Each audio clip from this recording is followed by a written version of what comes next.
crazy MAGA pundit Charlie Kirk thought his famous "What is a woman" trap would be an easy win against this feminist student. Instead, her flawless answer sent him spiralling into a condescending, misogynistic meltdown.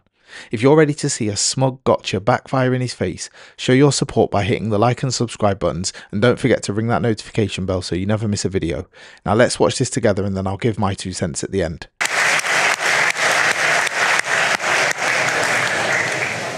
So I'm a feminist. My question is about the role of women, though. What should women's role in public and private life look like, and what are the material benefits of that? Well, thank you for that. Can I take it? I don't even want to take this detour, but can we both agree on what a woman is? Yes. An adult human female, it's a biological state of being that is also socially experienced. Can I please elucidate just one example of that social experience? Yeah, I was going to answer your question, but sure, go ahead. Yeah, okay. So let's say you're a member of a tribe, and that in that tribe, you have the biological female anatomy, and in order to become a woman in that tribe, you have to also get a tattoo. That's a social experience that's mapped onto biological reality. So can a woman have a prostate? Can a woman have a prostate? Biologically speaking, a woman is an adult human female that has a biological reality, but it's also a social experience, right? So I don't... Yeah, it's super easy. Like, can a woman have a prostate? So as per my definition of woman, I would say that people who have a prostate are biologically male, but they can sometimes be socially treated as women. Okay, got it. So women can have prostates. Got it. Okay. So you're a feminist that actually isn't just fighting for women, you're also fighting for men. So, yes, men also experience harms from patriarchy, but I argue... We're talking about the same feminism, though, just make sure. Yeah, sure, go ahead. So, men also experience harm from patriarchal domination, but I would argue that those harms come from that system of domination itself. In the same way, for example, this isn't a threat, but if I reached across and punched you in the face, then my hand might hurt, right? So, are we understanding that there are, patterns of power? So, I would also fight for the rights of men as a feminist, just as I would fight for the rights of women. Sure. You think women are happier than they were 40 years ago? I think I would have a few responses to that. I think that women report more stress and dissatisfaction today because, not because they have more rights or because of feminism, but because they're under dual pressure to both excel professionally and also because of the domestic labor in homes that is structured around outdated expectations. So, for example, studies like the OECD's Better Life Index show that women's life expectancy, education levels, professional achievements have risen in countries with higher gender inequality. So I would argue that what you're calling unhappiness is actually visibility, because now we hear women expressing dissatisfaction, whereas in the 50s, we prescribed them Valium and we lobotomized. Yeah.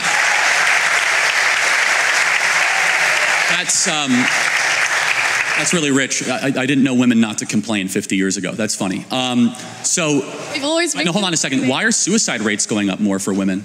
I think that encourages... Forget complaining. Materially, women are killing themselves more. Why is that?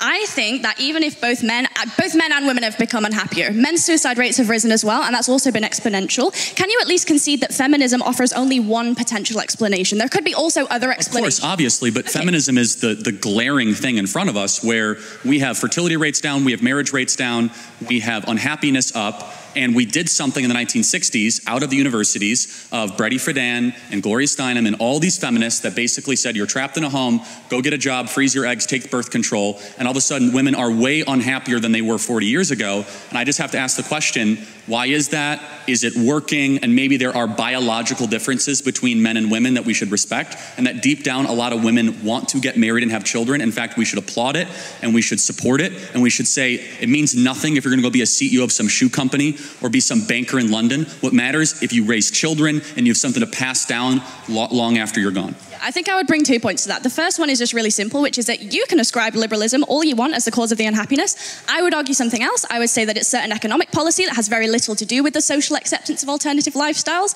I would say that we can recognize that income inequality across a vast swathe of Western countries has increased, which causes all kinds of social ills, a lack of social cohesion, housing price growth doesn't correspond with wage growth, monopolies increasingly become kind of emboldened to interfere with politics, and monopolies don't prioritize social health either. I think that those offer more compelling reasons for a decline in happiness than an increase in freedoms, because just one more thing, on an intuitive basis, generally speaking, people want more freedom, not less. Okay, so if that's true, why is it, do you agree that the happiest women of the West are married with kids? I would have to look into it, but I think there are certain and objectively we know that, right? The women with kids are not the ones tearing down statues, right? They're the ones that actually have obligations. Does tearing down statues correspond to some kind of smiles per capita data set that I wasn't aware of? Again, it's like, it's a little bit of a one-liner. The happy and the grateful. The happy and the grateful usually don't go burn down Wendy's in their spare time, of which we saw in our country all throughout a single summer. But as a side note, you would agree, objectively, study after study, survey after survey, that the women of the West that are married and have children, especially a lot of children, are far happier than even the ones that earn more money correlated at the same age. So I also don't think that happiness is a very good metric, and neither do you, because you think gay people shouldn't just pursue happiness by being gay. They have other moralistic considerations to be making. So I don't think smiles per capita is a particularly convincing way to measure whether or not we should encourage women to be autonomous. I think we should maximize agency within a fair system that has reasonable parameters because it's expedient, it's good for the economy, it's logical, it's the moral thing, because if we can't prove the material harms, we shouldn't discourage it. And also self-reported studies is a really flawed way to do psychology. It's the week before my university exams right now, and I'm standing here explaining the basic methodology behind survey collection in sociology, which you don't even think is a real subject, to Charlie Kirk. If I took one of those surveys right now, I'd check extremely miserable. But so would a Palestinian child who's been torn to smithereens. How are we going to measure? You would say extremely miserable? No, I'm kind of making a joke. No, I mean, but seriously, like, but hold on. I mean, like, that's an important point, though, is that the women in the West have it the best in the world, and yet they're way unhappier than women of sub-Saharan Africa. There's something fundamentally wrong here. Because the women of sub-Saharan Africa have something that a lot of women in the West do not have. The women in the West have cats and they have good jobs. And the women of sub-Saharan Africa, they have a belief in the divine and they have kids. And maybe there's a biological undercurrent that is keeping a lot of women from realizing their full potential. And so without reading your phone and just like, you know, connecting. I'm not really reading my phone. Well, it's fine. Sure, then you can answer without it. Fair enough. Would you agree that it's a good thing that more women get married and have children in the West? I would ask you, would you say that a sub-Saharan African woman who's experienced female genital mutilation and checks extremely happy in a survey, and I also would check extremely happy in a survey, who do you think would be objectively more happy, even if they both check the same answer? No, again, so I fully, if you want to talk about how Islam mistreats women, we could talk all day long. Like, I'm all for that. Me too. Okay, good. So we agree. Yeah, absolutely. We actually have agreement. Many things. Then we should shut off Muslim immigration to the UK, right? We totally agree. I think that all religious fundamentalism is bad, and if you take that logic, we should also not allow evangelical Christians into the UK either. Hold on. So hold on a second. Hold on. That's funny. Hold on. Can you show me a single... Show me, what would your example, because I have 50, of a single Christian country that you would say mistreats women, right? America. Oh, really? Yes. We had a female woman vice president. We had a female vice president, a female speaker of the House. Women earn more than men in America. In Rwanda, female representation in government supersedes the UK by quite a lot. Did women get treated better in Rwanda? Okay, I might be super off this. Like, is Rwanda Islamic? Like, I'm not totally sure. I don't think it is. Like, is it? Like, I don't know, actually. It's not. So, again, we were just talking about Islam. It's a little bit of a side note, but you must be morally clear, because you brought up female genital mutilation, which is a teaching of the Islamic faith. But as a side note, like, again, this is very important, which is, I'm not here to require you to do anything or not. I'm making a simple observation, which is objectively true regardless. The women of the West are miserable, and they're miserable for a reason, because we've told them to suppress how they are made by God and pursue something else and get a bunch of trinkets and get a bunch of promotions, and they end up at 38 years old with a big flat in London, and they're miserable. And we should tell them to stop freezing their eggs and start finding their partner earlier and have lots of babies. Yeah, okay. I think I'd bring two just final points to this. First one is just really intuitive, right? Which is that if you actually care about women's happiness, then the solution is to structurally support them. That means universal childcare, shared legally enforceable parental leave, and in Nordic countries where women have high workforce participation and also some state support, they report higher life satisfaction than in more conservative countries, including America. So if your metric is happiness, just use satisfaction surveys. You just told me they're BS. So are satisfaction surveys bullshit or not? Because you told me they're bullshit. Do you acknowledge satisfaction surveys or not? You just told me that they're BS. Do you think they're objective? We can use that as data?